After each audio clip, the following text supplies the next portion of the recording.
The man himself is in the studio. Jermaine Dupri. Money ain't a thing. Yo, what up? What's happening? What's going on? Man, I said it when you walked in. Dude, you got to be tired, man. Every time I turned on my television, you was on a different show being interviewed and, Facts. doing the rounds. That's all right. How's it feel? Like work. Isn't it crazy? I mean, like, how could you have planned? Like, you couldn't even plan. You got a documentary coming out, and at the same time the documentary comes out, of course, somebody takes your words out of context, and now you're running around doing all the national stuff. But hey, publicity's good at the right time. Yeah. Well, I mean, if the worst thing about somebody talking about you is somebody not talking about you. Right. That's, you know what I mean? So Right. I posted something like that today.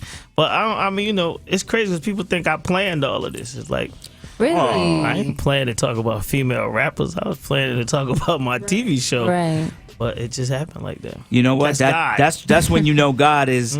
That's when you know God is there, because He could just take you from one instant to another just by a comment that you wasn't even planning on making. But I gotta say this. We'll come back and talk about that. But the way you have handled that, dude, like, Bravo.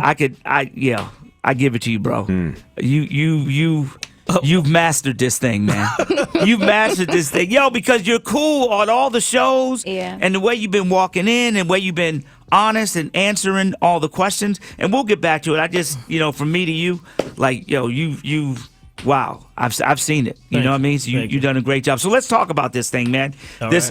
This documentary, 1 hour documentary. Amazing. Uncovering the unique stories that make up the history of So Def. Power, influence, and hip hop. The remarkable rise of So Def. Yeah. How long did that project take to put together? Well, it took a minute because it's not completely a documentary. So anybody that hasn't seen it, it's mostly about songs that I wrote, and how I wrote the songs and like the process of writing the songs. Then as that was going, we start putting in other parts, because you can't leave out being from Atlanta. You can't leave out the impact that Criss Cross brought to the world. Right. So then it just starts feeling like a documentary, but it's so much stuff that's not in there. So then people like, this ain't no real documentary. You know what I'm saying? So it's just, it's really, it started when I got inducted to the Songwriters Hall of Fame. I wanted to do a special called The Road to the Hall of Fame. So I was gonna show people, me working with Aretha Franklin, Monica, Jay-Z, Nelly, just basically what you see, kinda. And that's what I was working on, and then that kind of fell out, and then I just kept the idea. I kept saying, I still want to do this, and then we just got to this point.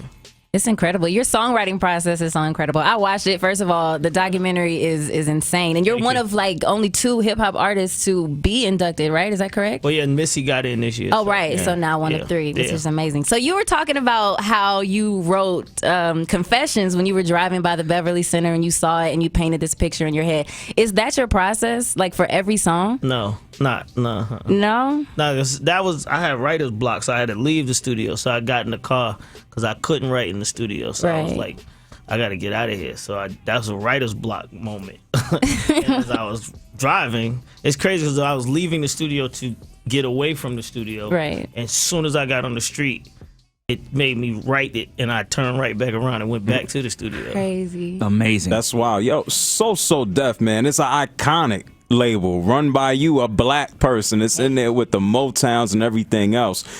Do you see us having another big iconic black label anytime soon? I don't know. That's hard to say. I mean, I see labels that's doing it. QC's black. Right. Black owned label. So I mean, I believe it's possible. But the difference is the variety of the music. Well, I mean, that's the hard part. It also depends on what you mean by label. You know what I mean? Because I tell people all the time, I built a label trying to create what I thought was Def Jam and what I thought was these other places, right? So I took over buildings and I had like 35 people working for me. I was doing stuff that I wasn't supposed to be doing, but it's because I was chasing this idea that I thought other people had, right? And when I had a meeting with Dr. Dre one day, and I was like, "How many people work for you?" And he's like, "That's my staff right there." And he pointed to one person, and I was like, "Oh, I'm tripping." You know what I'm saying? So it's just like, I'm from here, from Atlanta. I ain't know nothing but what I heard and what I thought. So I was just trying to paint this picture. So I was creating jobs. Ultimately, I mean, I'm happy about and proud of what I did, but I'm saying at the same time, it probably won't ever be like that. You know what I mean? Like a company that just takes over and it's a real company.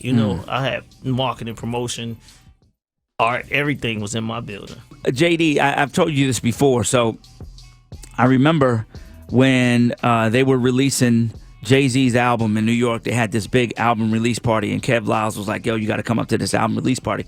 I think it was at Roseland, and I remember like walking in, and then all of a sudden, like the sea of people parted, and you walked in the door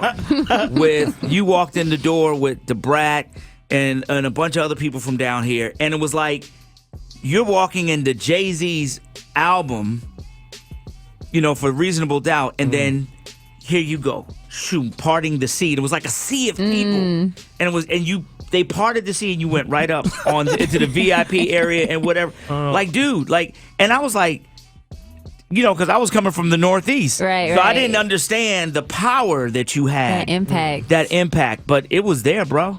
Thank you, man. And then from then, which was probably around, I guess, 95 or something, and then from then to now. Yeah, it's crazy. Yeah, it's a long time. Did you ever see that? Like, did you ever sit back and dream that, or you were just so busy doing it that it just gradually happened? Some of it's dreamed for some of the artists. You know what I mean? I dreamed it for some of the artists, not for me. Rapping for me was like playtime.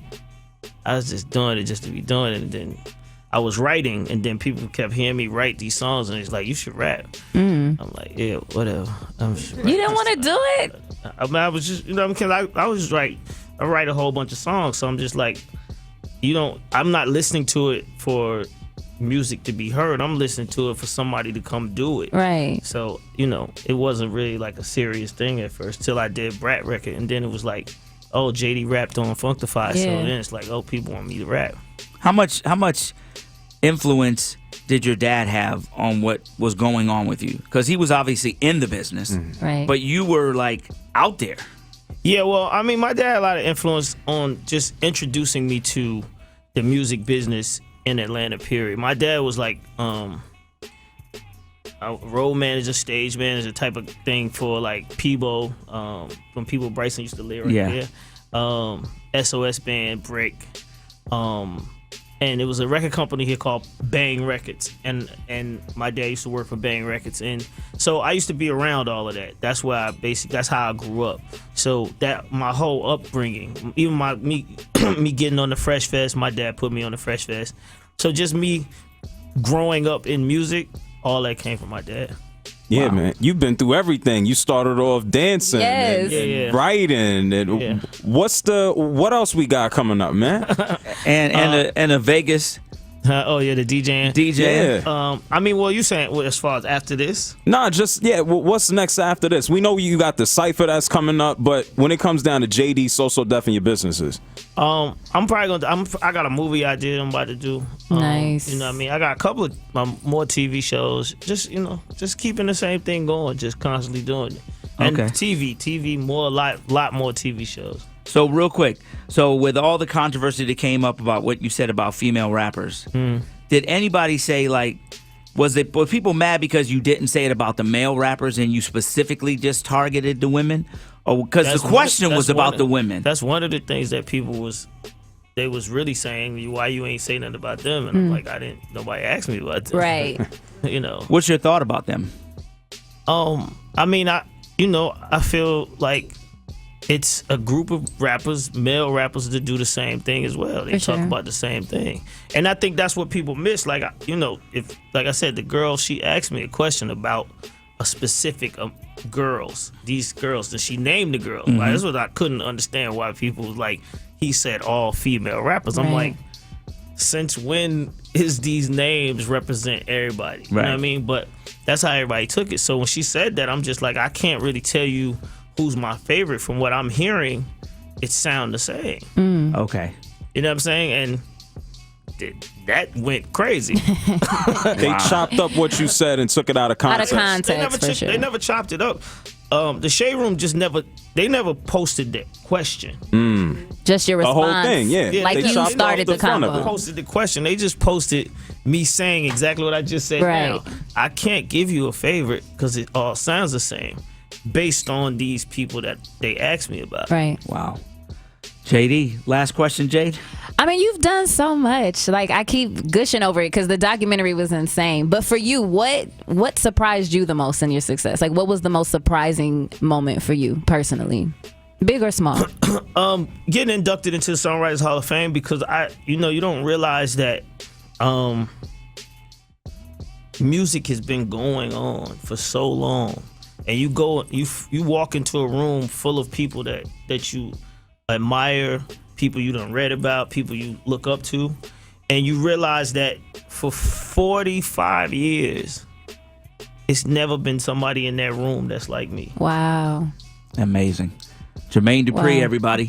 Again, make sure you're checking it out. That is Jermaine crazy. Dupri, We TV. Make sure you check it out. You can see it right now. Power, Influence, and Hip Hop, the remarkable rise of So Def. JD, thank you for stopping through, homie. Thank you for having me.